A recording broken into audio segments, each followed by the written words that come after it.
નવસારીના ખેરગામમાં વર્ષ 2022માં અનંત પટેલના સમર્થકોએ કરી તોડફોડ મુદ્દે કોર્ટમાં આજે બંને પક્ષો વચ્ચે દલીલ થઈ।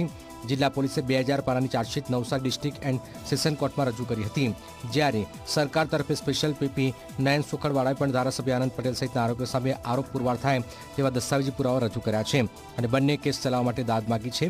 કોર્ટ બંને પક્ષોને સાંભળ્યા બાદ આગામી 25 મેના રોજ ચુકાદો સંભળાવશે।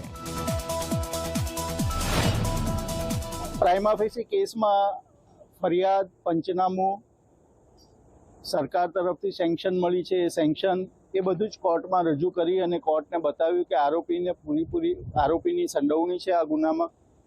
આરોપીએ જાનથી મારી નાખવાના પ્રયત્ન કર્યા છે, ગેરકાયદેસરની મંડળી છે તે પણ છે, એ પણ પ્રાઇમા ફેસી દેખાય છે। જે લૂંટપાટ મચાવેલી એ લૂંટપાટનો પણ પુરાવો છે। એટલે અત્યારે આરોપી વિરુદ્ધ જે પુરાવો નોંધવાની પ્રક્રિયા છે એ શરૂ કરી શકાય એટલો પુરાવો છે, એટલે કેસ ચાલુ કરવો જોઈએ, એની સામે તોમતનામું કરવું જોઈએ।